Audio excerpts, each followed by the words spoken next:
North Korea's nuclear ambitions pose a significant threat to global security. This presentation explores the history, current state, and potential future of North Korea's nuclear program. On January 31, 2018, President Trump delivered his State of the Union address. North Korea's reckless pursuit of nuclear missiles could very soon threaten our homeland. We are waging a campaign of maximum pressure to prevent that from happening. Past experience has taught us that complacency and concessions only invite aggression and provocation. I will not repeat the mistakes of past administrations that got us into this dangerous position. We need only look at the depraved character of the North Korean regime to understand the nature of the nuclear threat it could pose to America and our allies. North Korea's reckless pursuit of nuclear missiles could very soon threaten our homeland. We are waging a campaign of maximum pressure to prevent that from ever happening. Past experience has taught us that complacency and concessions only invite aggression and provocation. I will not repeat the mistakes of past administrations that got us into this very dangerous position.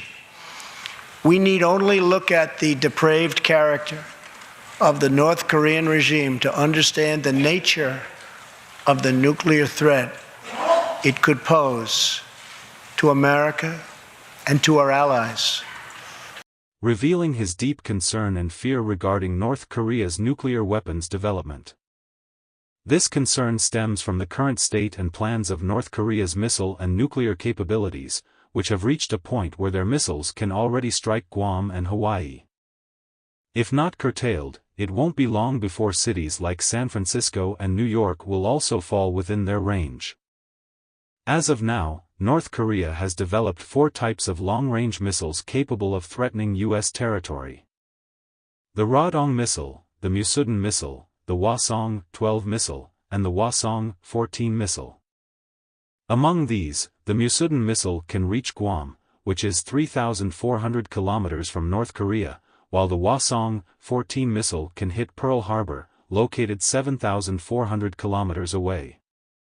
Currently, the KN-14 and KN-08 missiles are in development, with the former having a range of 10,000 kilometers, capable of reaching San Francisco, and the latter having a range of 11,500 kilometers, which could target New York, located 10,800 kilometers from North Korea. This clearly illustrates that Trump's concerns are not unfounded. In fact, North Korea has been developing nuclear weapons for a long time. In 1986, it began operating a 5-megawatt nuclear reactor in Yongbyon. The U.S. started signing nuclear-related agreements with North Korea in 1994, but these efforts have yielded little success. In 2003, the 6-party talks were convened, with the U.S. attempting to involve China, Russia, Japan, and South Korea to jointly suppress North Korea's nuclear development, but to no avail.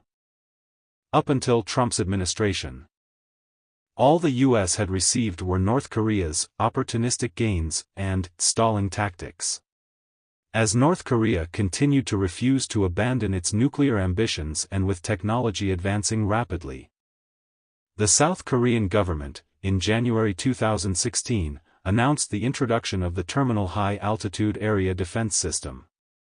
Following this, on July 8, 2017, the U.S. and South Korea officially announced the deployment of the THAAD missile defense system, which was completed and became operational by September 12, 2017.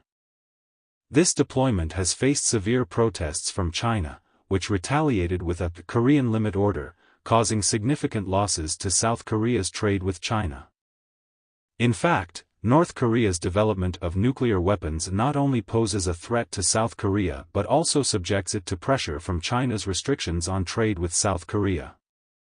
Additionally, South Korea must contend with the consequences of U.S. President Trump's verbal threats and military posturing against North Korea. Since taking office, Trump's conflicts with North Korea have been difficult for the North to entirely dismiss. After Trump was elected president on November 8, 2016, North Korea called on him through state media the very next day to recognize its status as a nuclear state. In late November, Kim Jong-un sent a letter to Trump demanding that the U.S. cease its nuclear threats. Following this, North Korea continued its nuclear tests, raising Trump's concerns and frustrations. He not only mocked North Korea's nuclear capabilities but also shifted the blame to China, claiming that China had the ability to suppress North Korea's nuclear development. However, events did not unfold as Trump had anticipated. North Korea persisted with missile tests and nuclear detonations, leading Trump to call for United Nations sanctions against North Korea while employing both soft and hard tactics in his rhetoric towards the North Korean government and Kim Jong-un. Nonetheless, these measures proved largely ineffective, resulting in the U.S. facing ridicule akin to the "boy who cried wolf." This period also showcased the bizarre spectacle of both leaders exchanging nicknames. Trump referred to Kim as "Rocket Man," while Kim called Trump a "dotard." In reality, Trump has refrained from taking military action against North Korea due to his constraints, as it could have disastrous consequences. While the U.S. could defeat North Korea in a military conflict, South Korea would face unprecedented devastation. According to military simulations involving the U.S., South Korea, and Japan, if war were to break out, the U.S. would likely emerge victorious, but millions of South Korean civilians and nearly 30,000 U.S. troops stationed in South Korea would be within range of North Korean missiles and artillery, resulting in significant casualties. Despite Trump's repeated claims of having lost the strategic patience emphasized by President Obama and his threats to assassinate Kim Jong-un and go to war with North Korea, he has only issued empty threats without taking action. As events unfolded, it seemed to create a more favorable trend for North Korea. On January 1, 2018, Kim Jong-un delivered a New Year's address, warning the U.S. that the nuclear button was on his desk and that all of America was within range of their nuclear warheads.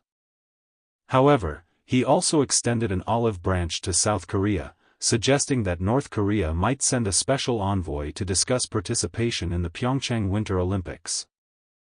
This contradictory stance from Kim raised concerns for Trump. In response to Kim Jong-un's claim about having a nuclear button, Trump stated, "I too have a nuclear button, but it is a much bigger and more powerful one than his. And my button works." Regarding the inter-Korean talks, he tweeted on January 2, 2018, "Sanctions and other pressures are beginning to have a big impact on North Korea. Soldiers are dangerously fleeing to South Korea. Rocket Man now wants to talk South Korea for first time. Perhaps that is good news, perhaps not, we will see." On January 4, he reversed his earlier stance, praising the inter-Korean talks on Twitter and attributing their occurrence to his own firm, strong, and mighty approach against North Korea. On January 11, he assured South Korean President Moon Jae-in that the U.S. would not take military action against North Korea during the inter-Korean talks. Although most people were skeptical about the prospects of these talks, Kim Jong-un and Moon Jae-in signed the Panmunjom Declaration for Peace, Prosperity, and Unification of the Korean Peninsula on April 27, 2018, announcing an end to hostilities and highlighting the goal of denuclearization. Subsequently, on June 12, 2018, Trump and Kim held a summit in Singapore, where they signed a joint statement. In this statement, North Korea reaffirmed its commitment to the Panmunjom Declaration and pledged to work towards the denuclearization of the Korean Peninsula. On February 27 and 28, 2019, Trump and Kim met again in Hanoi, Vietnam, following their summit in Singapore. However, the talks ended in failure without any agreement signed, though both sides maintained a non-confrontational relationship. Following the G20 summit in Osaka in June 2019, Trump visited South Korea and met Kim in Panmunjom on June 30, shaking hands and engaging in talks at the Freedom House in South Korea. However, By the end of December 2019, Kim announced the termination of North Korea's commitment to suspend nuclear and intercontinental ballistic missile tests, claiming the development of new strategic weapons. Despite this, the U.S. took a low-key approach, merely stating that it would be disappointing if North Korea violated its commitments and expressing hope that Kim would adhere to them. A report by Reuters on February 8, 2021, revealed that the United Nations had a confidential report indicating that North Korea continued to develop its nuclear and missile programs in 2020. As evidenced by a military parade held on January 14, 2021, despite not conducting any nuclear or ballistic missile tests that year. Indeed, in 2021, North Korea test-fired a hypersonic missile named Hwasong-8. As of 2022, North Korea conducted another missile test, drawing condemnation from the US, Japan, and South Korea, as these missiles were significantly upgraded and more powerful than before. However, while the Biden administration condemned the tests, it believed that North Korea had two primary objectives: first, to attract the attention of major global powers, and second, to provoke an arms race with South Korea. Consequently, the Biden administration did not adopt an aggressive stance, contrasting sharply with Trump's approach toward North Korea. When Biden took office, he reiterated the U.S. policy of denuclearization on the Korean Peninsula during a call with then-Japanese Prime Minister Yoshihide Suga. He also emphasized during his campaign the need for China's assistance in promoting North Korea's denuclearization. However, given the failure of the Trump administration's collaboration with China, Biden might seek alternative avenues. Secretary of State Antony Blinken suggested that the U.S. could coordinate sanctions against North Korea with its allies or offer incentives instead, hoping to encourage North Korea to abandon its nuclear weapons. However, both methods had already been tried without achieving any significant results. This raises concerns about whether the U.S. will adopt more aggressive measures, potentially leading to conflict or war.